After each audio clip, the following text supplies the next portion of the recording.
Wonderful little Triumph 1360 Herald.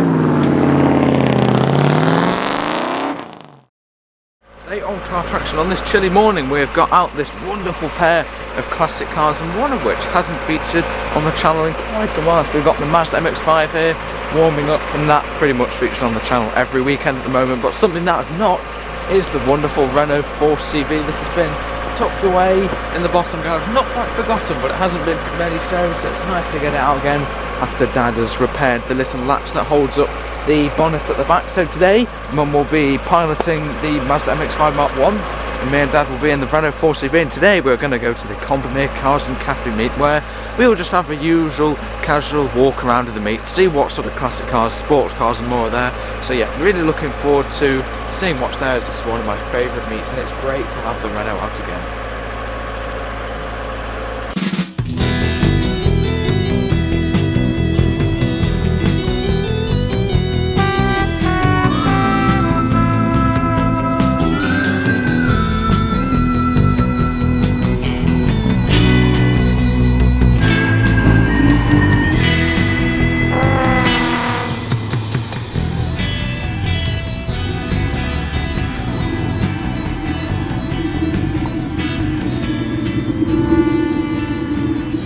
The latest evolution of the BMW M2 is rolling in now. Haven't had a close look at one of those yet, so that'll be interesting to see. And another Fiat Abarth.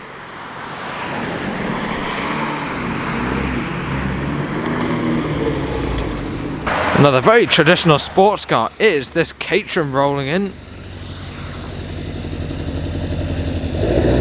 Oh, apologies, that's actually a Westfield, that one.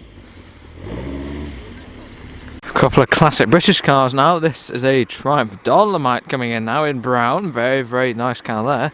That's in brilliant condition actually. Really nice car. It's a Sprint as well, Dolly Sprint. Followed by a Triumph Stag in green. Great sounding V8 burbling away there. Great pair of classic Triumphs there.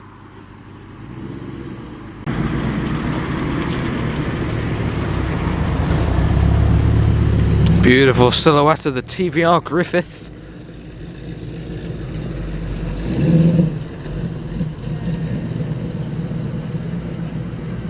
Wonderful Triumph TR250.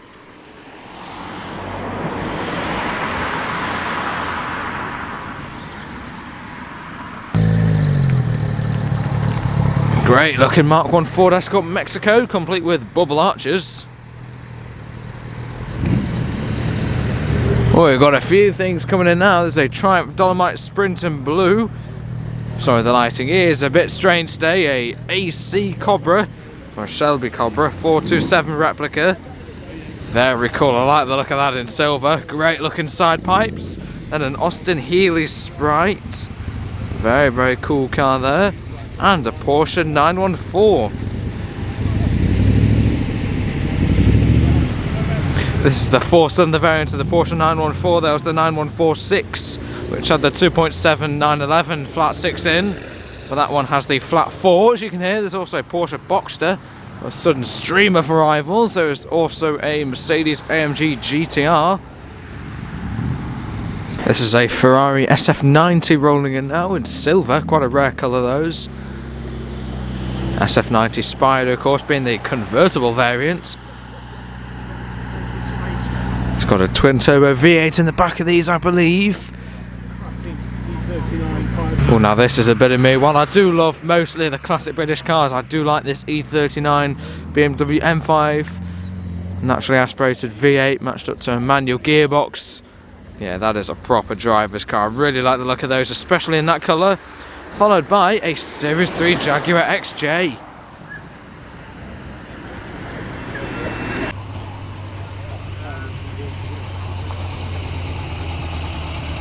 Well, I think let's get going with the general walk around of all the classic cars here at this brilliant breakfast classic car meet. We'll start off with a car that is pretty spectacular. This is a AC or Shelby Cobra 427 cubic inch V8.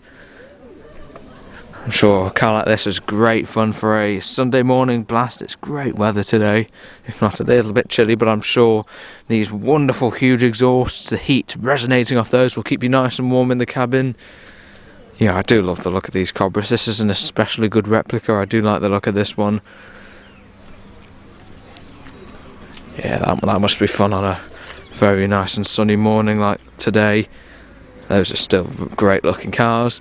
This is a car I haven't seen before. I haven't seen the Cobra before actually, but this is a Austin Healey Sprite.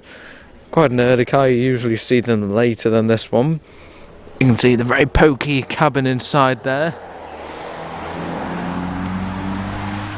Yeah, a great example of a sort of classic British sports car, bit of a starter classic. These are still relatively affordable, loads of parts. It's got the BMC A series engine up front. Is it 1275 in these? I feel like some people at least do upgrade these sometimes to a 1275 engine, but it's certainly a BMC A series, so plenty of parts like these. So these do make great sort of first classics, and it's a bit of a sports car as well, so it's going to be fun to drive. Yeah, this is a great looking little car. Just beyond this pair is a BMW M5, the E39 shape. I'm afraid I'm just going to have to divert from that because I've seen something very interesting on the road. Now, we don't usually get pre-war cars here, but this car looks pre-war. This car looks pre-First World War. What is that? Maybe a Sunbeam or something? That deserves an extra look at it. I'm not too good with my veteran cars. I'm decent with sort of 20s and 30s, but that's a little bit older, I think. There's also TVR Tasman, TVR Griffith, Jaguar. Wow, there's so many cars coming in now. Porsche Carrera, another Carrera. Wow, there's a massive line. There's another Porsche there. There's a Corvette Z06 over there. Wow, this is quite a lineup of cars rolling in now, isn't it? Probably all stuck behind that vintage whatever it is. I'm not exactly sure what it was. I thought I maybe saw a Sunbeam badge, but I'm still not exactly sure. But back to the E39 M5. These are the best. This is the best colour in my opinion for an M5. Super cool, dark blue, matched up to these great looking alloy wheels. As the TVR Tasman rolls past, no, not a 350 wedge. That predates it. That's got a little 4-cylinder engine in it.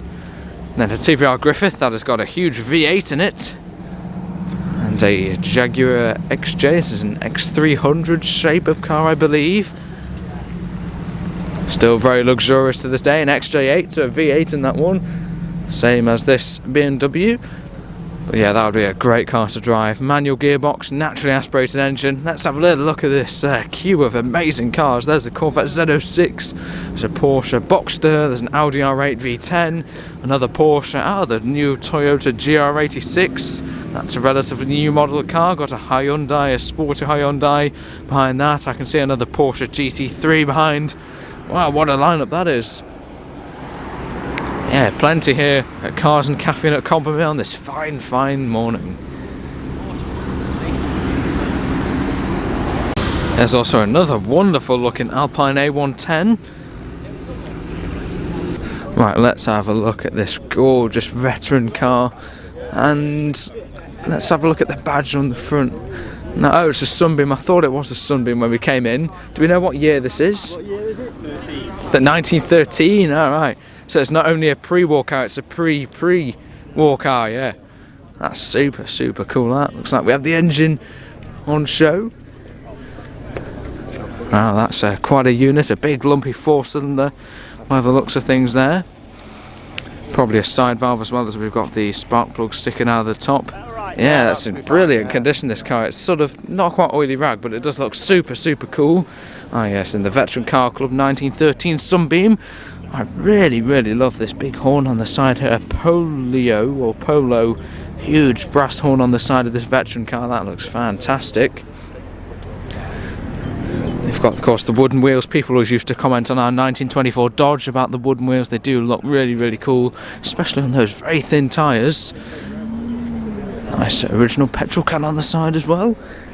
Yeah, what an amazing car that is. I've never seen anything like this at the Combermere Cars and Cafe. There's a Porsche GT3, that's a little bit more typical. Oh wow, we got another veteran car rolling in. I wasn't expecting to see so many of these. That may also be a Sunbeam as well, I think. I love seeing these beautiful pre-war cars, or veteran cars out. Yeah, what a glorious car this is. I love all the brass elements, the brass mirrors, the brass lamp, all the lovely labels.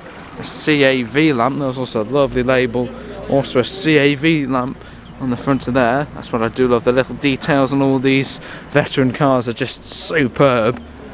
Yeah, I really just love the look of that.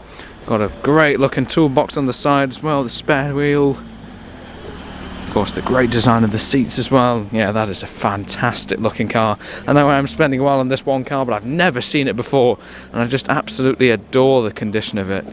Yeah, that is a real sight to behold. Now let's go and see what the deal with that other veteran car is. So beyond the Z06 Corvette convertible and the Audi R8 V10 and Porsche 911 GT3, we have the other veteran tourer. This is a two-seater tourer as opposed to the four-seater tourer we saw earlier, and this is also a Sunbeam. Yeah, as you can see, the similar design. As you can see, that is a two-seater tourer. It's got a lovely GB plate on the back of that one. I might have to have a closer look at that. What a glorious veteran car that is. I believe that might be a rear-mounted fuel tank. This is a 1914 Sunbeam. We're getting a bit more modern here. What a beautiful looking car that is. Sounds really nice as well. I love the sort of sound of the lumpy four-cylinders you get in these veteran cars. Similar to our 24 Dodge that had a 3.5 litre four-cylinder. And these look like a pretty similar capacity. It's a big engine block. And they're extremely torquey. They really do not rev, these old things, but they're just so torquey. Probably a 3-speed. You can see the starter handle on the front of it there. Yeah, well, not maybe the fastest car in the world at all. These things do roll along alright. Oh, I love the sound when you turn off the engine. Our Dodge was like that as well. Now this one is a two-seater tourer as opposed to the four-seater tourer over there. This one's got a great shape of body. I really love how the body just bows out there. That's a great looking car, really love that. Yeah, just look at the lines, how the sort of body comes out like that. That is a great looking car. Got the great design of seats as well. We can get a look at the interior of this one. You can see the gear levers on the right here. And it doesn't look like there's a central throttle. It looks to have the accelerator on the right as normal. As sometimes in these pre-war and veteran cars you have a central throttle. Gorgeous instrument panel in there as well. Yeah, that is superb. It's so rare to see two of these things together. And this one is in as just lovely condition as the other one. This one's got a different badge. It's got a Lucas badge on the top of the brass lamps. Yeah, that is a stunning car. I really like that lamp as well. Look at the design of that. How lovely and streamlined is that little lamp there. Love where everything has these little labels. It's just so nicely made. Sunbeam would have been quite a luxury car in its day. Lovely GB plate on the badge as well, but you can tell this would have been a very expensive car in its day. I mean, in pre-World War I times, cars would have been a luxury in itself, but this would have been quite an upmarket car. You can see the speedo goes up to 60 miles an hour, but that would be pretty scary. And then we've got the motor for the vacuum-powered window wiper there as well. Yeah, I absolutely love all the little details on this one. Gorgeous car. So, moving on from the veteran theme, next up is a TVR T350C. Now this is the slightly smaller variant to the likes of the TVR Cigaris. And these are great looking cars. These have a 6-cylinder engine up front, which does sound superb. Manual gearbox, of course. These cars do offer a fantastic driving experience. We've actually got another T350C just beyond the silver example there. I do really like the look of these. I think these are great looking cars. TVR made some fantastic looking cars before its demise in about 2005 or something like that. But yeah, these are such gorgeous looking cars. I really do love the shape of TVRs.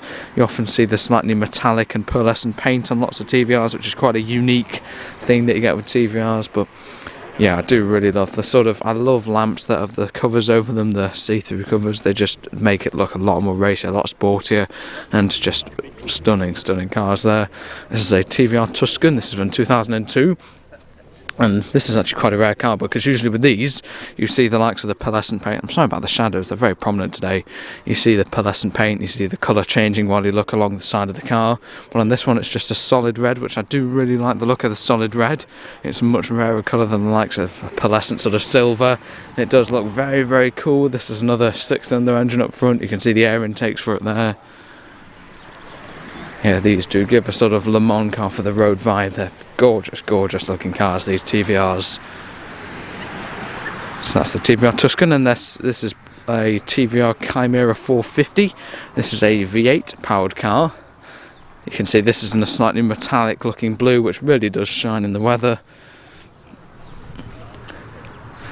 Yeah, beautiful, beautiful car. I really like the look of these TVRs. What a great lineup this is.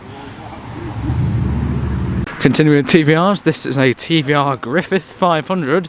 The most powerful, I want to say, of the TVRs. The Chimera is a slightly smaller capacity of the Rover V8 engine, but the Griffith 500 has the largest capacity. It's starting to thaw out a little bit. All these puddles starting to become a little bit more liquid and wet, so be careful not to step in those. Yeah, great looking TVR there. There's a Lotus Elise here as well in green. I haven't seen one in green before. To be fair, I really like the look of this colour on this car actually. Yeah, of course mid-engined for weight distribution, but yeah, that looks really nice in the metallic green. Really like the look of that. A 5-speed manual. It's a Porsche GT3, another TVR Griffith 500. This one's got a decal reg, which I do like the look of. This is a bit more of a traditional classic British GT or sports car. This is a Triumph Stag. These were available as an automatic and a manual. This is a 3-speed automatic in this car. This car is in really lovely condition. It looks really, really lovely in this green, with the bronze stripe along the side. Very iconic livery with the sort of 70s Triumphs. Got some Lucas spot lamps on the front there. Nice original covers. Bit of a period accessory there. And that is where it's great. Triumph counterpart, the Dolomite Sprint, which looks really, really nice. This car just looks, you can look at it from 20 feet away and you can just tell it looks right. It's an overdrive gearbox in this one, a 4-speed, and then you've got overdrive on 3rd and 4th. But this car is just superb condition. It looks so straight. And of course, the Sprint being the sporty one. These are quite tunable little cars. They did get raced a lot in period. There was one here with a lovely set of twin Weber carburetors on a while ago, but I'm not exactly sure what the setup is on this Triumph Dolomite here. That does look very, very lovely. The lovely Dolomite alloy wheels, the Sprint wheels as well. Yeah, that's a great looking car. And funnily enough, we've got another solid red TVR Tuscan. These are really, really rare in this colour. This way you can get a better look at the interior, a 5-speed manual. TVR do make some incredible interiors, such a sort of unorthodox design. You know, everything sort of in white, the huge transmission tunnel. You can see how far back the TVR straight 6 engine is mounted. That's obviously for the weight distribution, and the engine probably ends about there. So I don't know what you'd have to do to get to spark plug number 6. But you can see this means that the gearbox is obviously shifted back, so we've got this huge transmission tunnel here. And there's quite a bit of space in the front of there actually, so yeah, you can see the engine mounted really, really far back, pushes everything back for the weight distribution in this wonderful TVR Tuscan. And this one has got a lift out roof, a bit of a T-top perhaps or something like that, or a Targa TVR. Very, very cool. Porsche Cayman GT4 in one of the best colours in my opinion. This is in a lovely sort of turquoise bright blue. This car is a 6-speed manual matched up to the 4-litre flat 6 in any Cayman GT4. I must say this car must drive absolutely fantastically.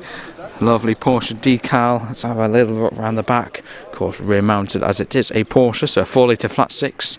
You can see a bit of scaffolding going on in back there, a bit of reinforcement. Yeah, these rev to about 9,000 revs. Crazy revving car. These do sound fantastic. Of course, we will be capturing many of the cars leaving this meet later on, so this might be one to watch out for. This is a Alfa Romeo Giulia, a good looking car to be honest. This is not exactly the sportiest variant, but I think for a modern car, these are good looking cars. I do have a bit of a passion for those sort of side mounted plates. I do think it just looks a little bit better than just a centrally mounted plate, or at least a decal plate. So a decal sticker reg plate and also side mounted plates I do think look very, very good. Just a little bit more interesting than the normal. Speaking of decal plates, we've got one on this Westfield here. This is not a Caterham or Lotus 7 of Westfield. These seem to have quite a bit of a following.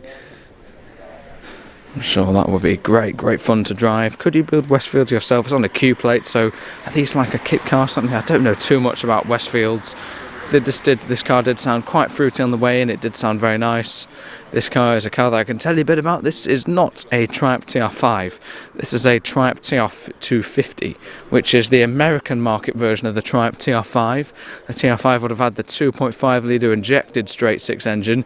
As this is the 250, this has the same 2.5 straight six, but is running on carburetors on this one. And obviously being a US market car, it would have been left-hand driving originally. It's been since converted.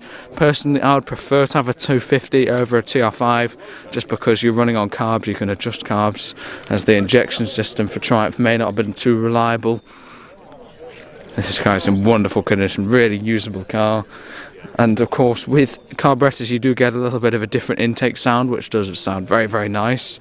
This car is, I'm being polite here, but it's nice and dirty. I like cars that are used. It does look very cool on those large midi lights, and yeah, that's one of my favourite cars of the day. It does sound absolutely fantastic. The Triumph 6-cylinder engines in these do sound very, very nice. And in this gorgeous car, Michelotti designed.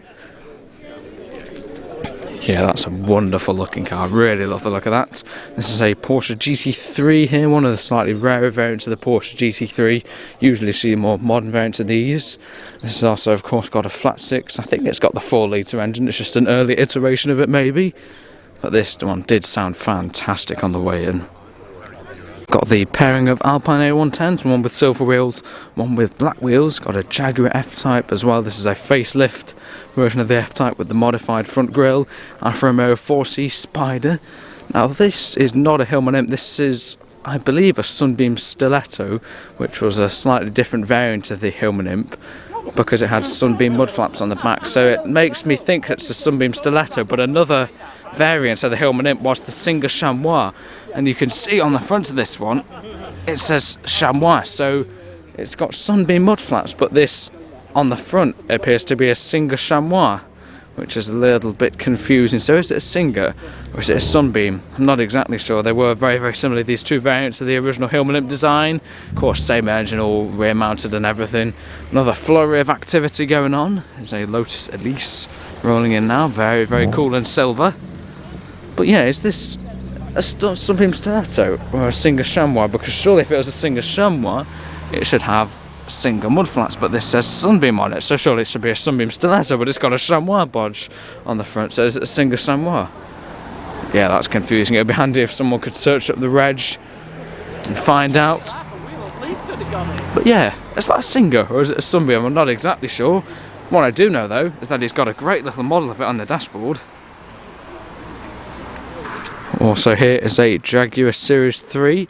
I've seen this car not too many times. The owner also has a Ford Granada 2.8, which goes to the likes of the Crew Heritage car meet quite often, but I haven't seen his Series 3 Jaguar.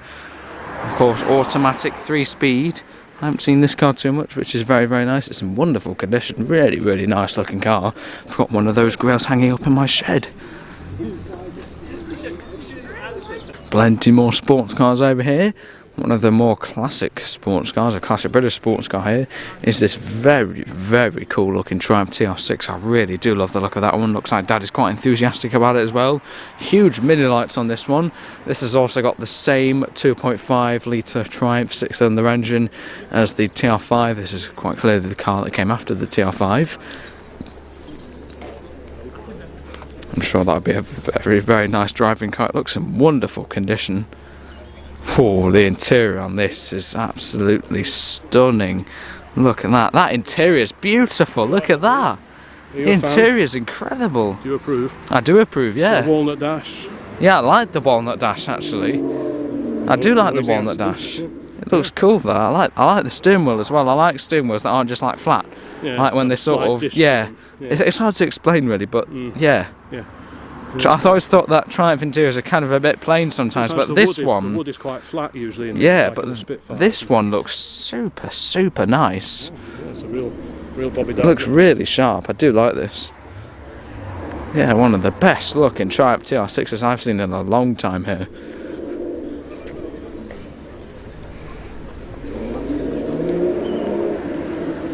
TVR Tasman here. This body shape is probably quite distinctive and well known to anyone in the comments as the TVR T350i, as that was the later version of this car that had the 3.5 litre Rover V8 engine.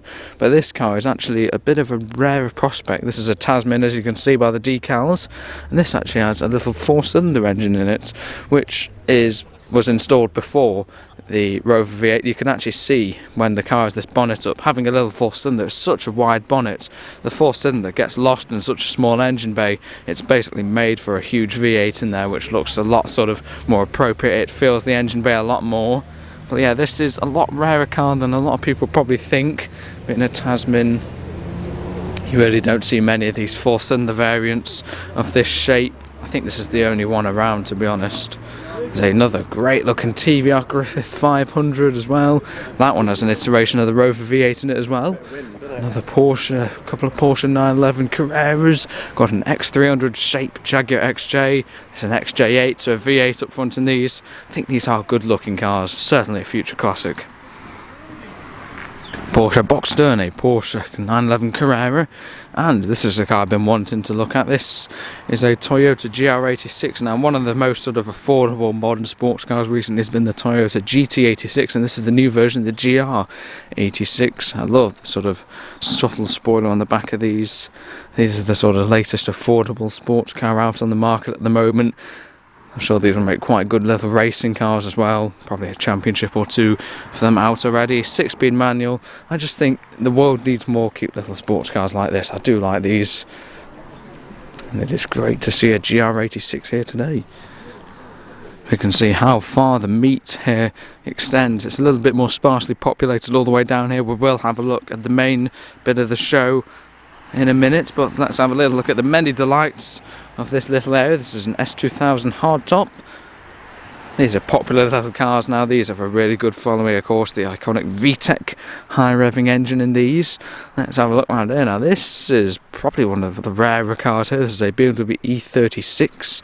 I'm not exactly sure what variant it is. As an automatic gearbox. 328i. I'm sure there probably can't be many of these around that are in this original condition. A lot of these seem to get modified. I guess being an automatic puts off the sort of boy racers.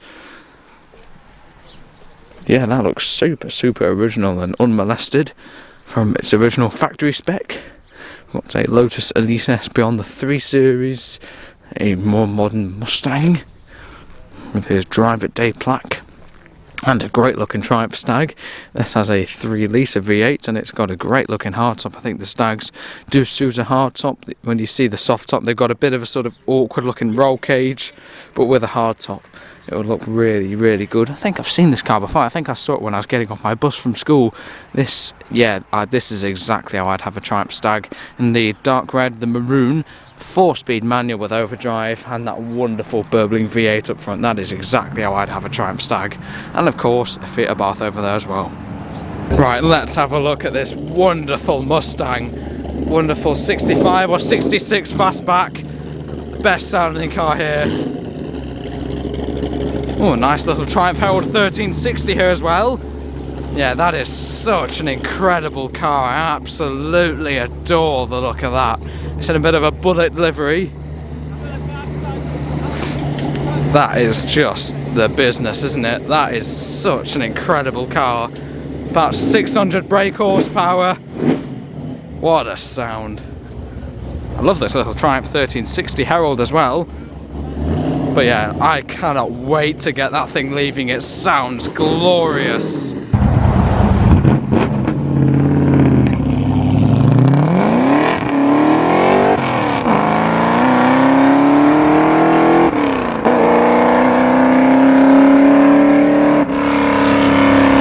Yeah, 600 brake horsepower in that. What a stunning looking car. That is just absolutely perfect. Yeah, I cannot get over that. I'm sorry if I'm spending a bit too long on it, but that is just a glorious, glorious car. Manual gearbox, of course. Ground vibrating with the rumble of the V8. Glorious car.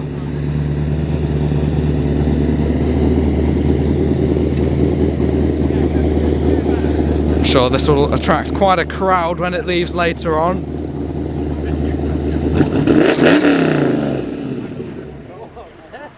Well, yeah, we've got this wonderful little Triumph 1360 Herald.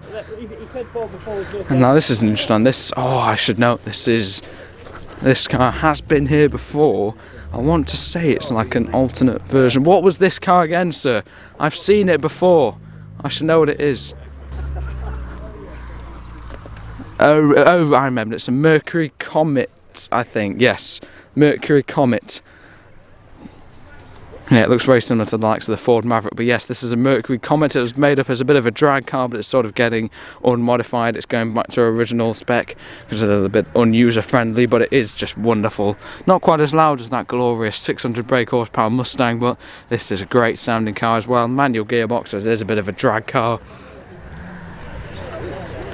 Yeah, love the look of that. Fantastic looking car there, very, very cool and American. Similar shade of orange for this Aston Martin. This is a V12. Now, what is this? This is like a little Ford. What's this, Dad? It's like a. It says Tonka on the back. So it's like a Ford, what, like F100 or something, but it's like 3/4 size or something. What's going on here? Is it a Ford actually? I'm kind of thinking, is it like a smaller pickup that's been made up to look like a mini Ford, but I don't know. Well, I thought it was like a Datsun or a Toyota or something. Yeah, because it's smaller. It's a really groovy little pickup, right? Yeah, I really like the look of that. That's cool. They've got this wonderful looking Porsche 911, bit of a resto mod here. I haven't seen this car before, which is great to see. Right-hand drive, bit modified as well, quite modified. But yeah, this Ford pickup is a bit of an interesting one. It's left-hand drive. Yeah, if anyone knows the story of that, which I'm sure you won't, but if you do, or if you have anything to say about any of the cars here, drop a comment in the section below. I wonder who made all these grooves. Looking guilty. Let's just have another look at this fantastic Mustang. It's been converted to right-hand drive. This car has had so much money spent on it to get it to this state. We've got some Willwood disc brakes under the American racing rims. It's got 600 brake horsepower, this car. It's been here once before and it sounded absolutely incredible. It's a 4-speed, is it maybe? Manual? I'm not exactly sure, but yeah, converted to right-hand drive. No silencing, of course. Complete straight pipe with this. Probably one of the best sounding cars I've ever heard. I cannot wait to get this thing leaving. You can hear it from miles away, so I'm sure I'll be able to dash the exits to get it pulling out. But you've got the quick release bonnet as well, and it's done up in a bit of a Steve McQueen bullet livery. It looks absolutely beautiful in that dark green with those huge tyres. Yeah, that is probably the car I'd have. I do like a lot of the cars here, but this is just absolutely glorious. Right, well, I have to keep reminding myself that other cars here, apart from that wonderful Bullet Mustang, got that curious little Ford pickup, the Porsche 911 Resto mod, and this very early VW Beetle Cabriolet, bit lowered on Porsche wheels. Yeah, early 6-volt car, very, very nice. Superb condition as well. The 6-volt cars, the early ones, do look very, very nice. They got the domed headlamps as opposed to the slightly more solid setup. The later ones, yeah, I do like the look of that. This is a Porsche 914, as I said, a 4-cylinder car, not a 9146. Those make it crazy, like 150 brake horsepower, something mad like that. So this is the slightly sort of less intense, let's say, version, but probably a little bit rarer. I've seen probably 3 or 4 9146s across the country, but this is the only 914. Maybe there's another one, but this is probably the only 914 4-cylinder car, rear-engined. Probably quite a bit of Beetle DNA, I'm sorry, but I got to say it. But yeah, it's probably one of the only ones of these I've seen. It's in wonderful condition. Yeah, it's really, really beautiful car. That's a Fiat Bath 595 here. and the wonderful little yellow MX5. And here's us in the Renault 4CV. We've got the wonderful VW camper that seems to get absolutely everywhere. A Fiat Abarth and another glorious resto mod Porsche 911 Carrera RS. Stunning car this, absolutely adore that. I love the look of the lamps on these early sort of 70s Porsches, probably 73 or so. The lamps just look absolutely glorious. This car is just absolutely stunning. There's so many wonderful, wonderful sporty cars here at Combermere Cars and Coffee. Bit of scaffolding going on in the back as well, bit of reinforcement. Now this is a great car. This is a Mini, but it is quite modified, as you can see. We've got the wide arches and we've got a very interesting badge on the back here. Now this has a VTEC engine. I'm not exactly sure what model of Honda it would have been out of. Probably some form of Civic Type R, but it's got a VTEC transversely mounted, of course. Super heavy engine in this one.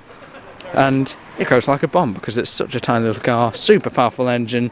You can basically just see, literally, you've got the exhaust manifolds literally just there. Such a great setup in this Mini. And yeah, I would love to get that leaving as well later. This is the latest generation of BMW M2 as well. Another 6-cylinder car of many here today. A Fiat Abarth and one of many Porsches. And Mercedes AMG GTR. These are good looking cars and good sounding cars, a bit more subtle than like sort of noisy supercars. I do like the look of these Mercs. This is a Ferrari SF90 Spider. They've done a good job. I've got a fracture in my face, so I can't wait. So many cars here today. We've got this blue Triumph Dolomite Sprints, same spec as the brown one. We've got the Sprint alloys on this one as well. These are good looking cars. I think these Dolomites, and especially the Sprints, a bit sportier, probably a bit better sounding. Yeah, I do like the look of those Sprints. Got this Mark 1 Ford Escort Mexico with the bubble arches. Very exaggerated bubble arches on this car. So I've also got a 1600 GT badge on this. Now, have these been twin cam? I'm sure it would have been twin cam, or at least it perhaps would have been modified. You do see a lot of these fast Fords are getting modified. This is a Lotus Europa S, extremely rare car, probably one of the rarest cars here today. 456 built, only 100 or so now left. Yeah, while it may look like a normal sort of Elise or Elite, these are a lot rarer than you think. The Europa S. A couple of more modern Porsches, plenty of those here today, and a Mercedes SLK. It's bagel time again, guys. Always got to make sure we keep healthy and well at these car shows. We've got a lovely Triumph TR3A. I'm sorry if you can hear bagel munching noises in the background. This car I've seen plenty of times before. Owner horse has a frog eye. It does like his wide tyres. It looks very cool. Deep bumpered as well. Saw a Triumph TR3A, a bit less modified than this at the Tour of Cheshire Rally, which was bouncing around the Autumn Park skid pump, which was quite exciting to watch. These are very cute little classic British sports cars. Now we've even expanded into this little interesting corner here. There's a Aston Martin V8 Vantage. Those do sound good. I really like the look of those earlier cars. Porsche Boxster. Bit of a sporty convertible section here. There's a modified Vauxhall VX220. I believe some of these are supercharged. A Mark III Toyota MR2. And some very wide wheels. And a lovely Triumph, good morning, Triumph TR5. Now this is the original UK market car, so this will be injected. As opposed to the US market TR250. It was just that the other one had been converted to right-hand drive from the original left-hand drive spec. And while I think the PI, the injected version, will give you slightly more brake horsepower, maybe like 150 brake horsepower, to be honest, it's not going to make that much of a difference in a car like this. They're both pretty powerful engines, and I just probably prefer the slight simplicity, and it's a bit more exotic and interesting, I think, having a US market car. I do like US market cars. I think left-hand drive is very cool in cars like this, but some people will find right-hand drive more practical. And yeah, it's just down to personal choice. Okay. Not even going to ask about this Mercedes Sprinter. Very purposeful looking little Mini here on the golden rims. Bit of a metallic paint on this one as well. One of the more modern variants, a P-Reg. Very cool.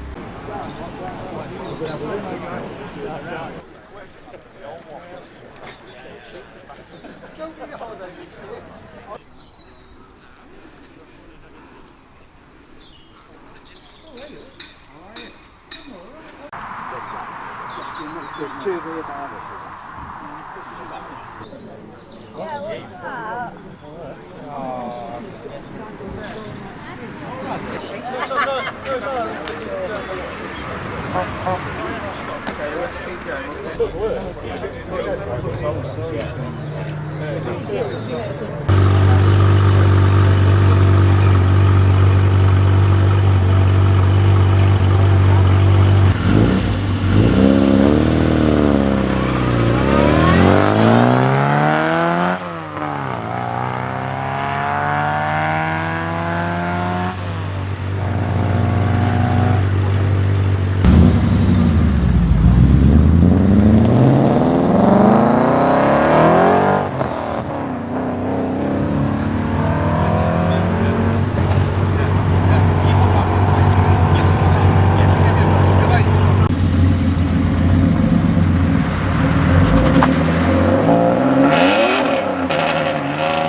Sunbeams up and running now.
In my opinion, that's one of the best sounding cars here. It's fantastic, isn't it?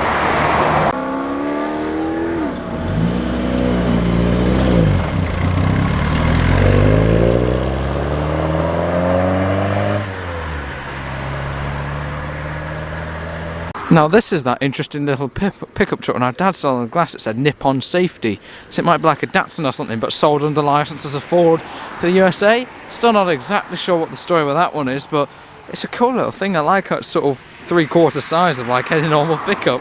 Such a cool little thing. Nice condition as well, nice and original. Off he goes. Many of the classic cars are leaving now. Many have turned up here today at the Old Piggery Cafe.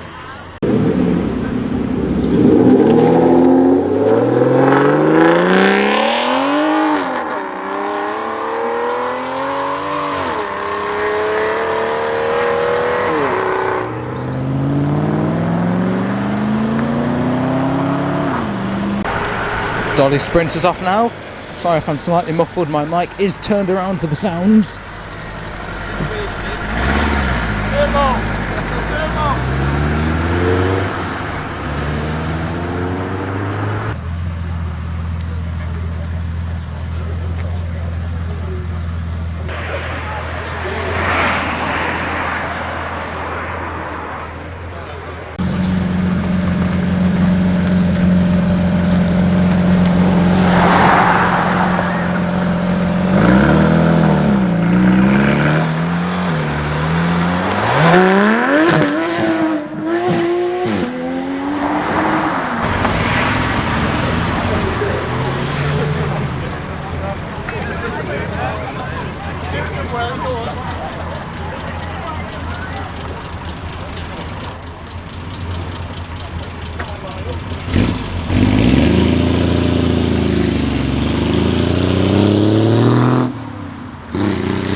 Well, I think that's pretty much our day done, or our morning done, at this wonderful breakfast car meet, Cars and Cafe at Combermere. Fantastic variety of cars, all the way from 1913 to 2024.